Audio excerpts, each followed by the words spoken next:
Class 11चं admission झालं. आता जबाबदारी वाढली. तुमचं स्वप्न म्हणजे जेई मेन्स नीट आणि MST CET सारख्या एक्झामिनेशन मध्ये चांगले मार्क किंवा पर्सेंटाईल करून आपलं फ्युचर सिक्युअर्ड करणं.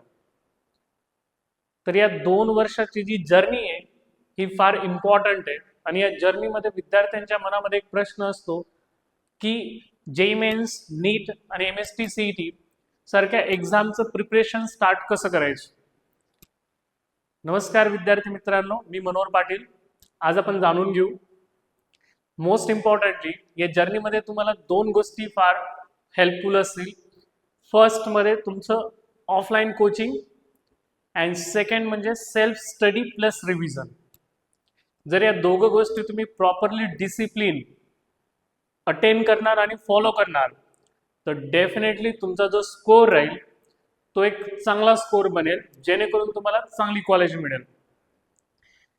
आता जेव्हा तुम्ही ऑफलाईन कोचिंगला जाणार, चॅप्टर वाईज प्रिपरेशन कसं करायचं त्याच्याबद्दल समजून घेऊ.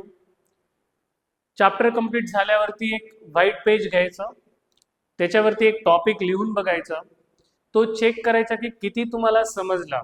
समजा तुम्ही 70% टॉपिक बरोबर लिहिला व्हाईट पेजेसवरती, तर 30% नोटबुकमध्ये पाहून तो परत समजून घ्यायचा आणि त्याला पूर्ण परत एकदा लिहून घ्यायचं. जर तुम्ही या पद्धतीने स्टडी केला तर तो टॉपिक दीर्घ काळापर्यंत तुमच्या स्मरणात राहील, म्हणजे तुम्हाला लक्षात राहील.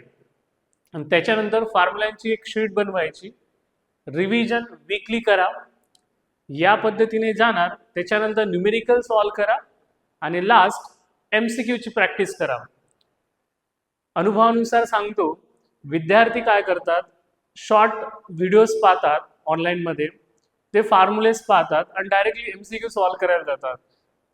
अशी एक्झाम क्रॅक होत नाही. तुम्हाला जो टॉपिक आहे तो डिटेलमध्ये स्टडी करावा लागेल, तेव्हाच तुम्हाला ती कन्सेप्ट समजेल. म्हणून क्लास 11ला ऑफलाईन कोचिंग करणं फार गरजेचं आहे. याच्यासाठी विद्यार्थ्यांना एक योग्य ते मार्गदर्शन मिळेल म्हणून आम्ही फिजिक्स अकॅडमीमध्ये 8 जून 2026 पासून म्हणजे येत्या सोमवारी एक नवीन बॅच स्टार्ट करत आहोत. त्याचा जो वेळ असेल मॅथमॅटिक्सचा 4 to 5 आणि फिजिक्स एक कनेक्टिंग बॅच राहील 5 to 6. जर तुम्हाला ऑफलाईन कोचिंगसाठी जायचं असेल तर डेफिनेटली तुम्ही फिजिक्स अकॅडमीला एकदा व्हिजिट करा.